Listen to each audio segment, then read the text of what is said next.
తెలంగాణ రాష్ట్ర ఏర్పాటుతో తెలంగాణ ప్రజల చిరకాల కోరిక నెరవేరింది. అయితే రాష్ట్రాన్ని విడదీస్తూ ఇచ్చిన ఉత్తర్వుల్లో ఆదివాసీలు బలవుతున్నారు.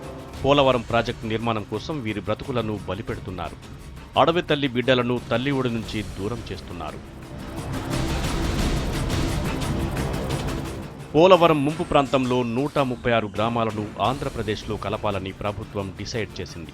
ఈ మేరకు ఉత్తర్వులు జారీ చేసింది. భద్రాచలం, పాల్వంచ రెవెన్యూ పరిధిలోని గ్రామాలు జూన్ 2న ఏపీలో కలవనున్నాయి.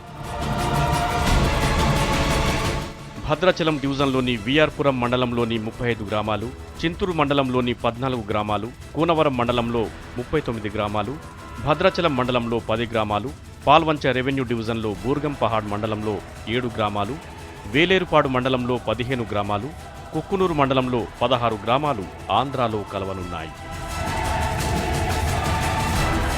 ఆంధ్రాలో విలీనం చేసేందుకు అధికారులు ఇప్పటికే నివేదికలు సిద్ధం చేస్తున్నారు. విభజన ప్రక్రియను మరింత వేగవంతం చేసేందుకు పాలకులు రెడీ అవుతున్నారు. పోలవరం ముంపు ప్రాంతాలను ఆంధ్రాలో విలీనం చేస్తే గిరిపుత్రులు తీవ్ర ఇబ్బందులు పడే అవకాశం ఉంది. వీళ్లు సాగు చేసుకునే భూములు తెలంగాణలో ఉంటాయి. దీంతో కొత్త సమస్యలు ఎదుర్కోవాల్సిన పరిస్థితి. ముంపు ప్రాంతాల సమస్యని పట్టించుకోవాలని చెప్పేసి, పోలవరం ఆపాలని చెప్పేసి మేము ప్రభుత్వాన్ని డిమాండ్ చేస్తాను. పట్టించుకోకపోతే రేపు రాబట్టేటువంటి కాలంలో ప్రజల్లో తిరిగేటటువంటి అవకాశం లేదు.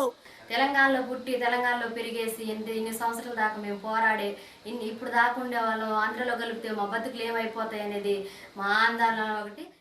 మరోవైపు సారపాకలోని ఐటీసీపీఎస్ పీడీ కర్మాగారంలో పనిచేసే పర్మినెంట్ కాంట్రాక్ట్ కార్మికులకు ఇబ్బందులు తప్పవు. సీమాంధ్రలో విలీనం కానున్న రెవెన్యూ గ్రామాలకు చెందిన సుమారు 2000 మంది కార్మికులు ఈ కర్మాగారంలో పనిచేస్తున్నారు. తెలంగాణలో కర్మాగారం ఉండటం, ప్రజలు ఆంధ్రాలో ఉండటం ప్రధాన సమస్యగా మారే అవకాశం ఉంది. 2006లో కూడా మరి పోలవరం ఉప్ ప్రాంతంలో ఉన్నటువంటి వాళ్ళకి మరి 1,15,000 రూపాయలు ప్యాకేజీ ఇవ్వడం జరిగింది.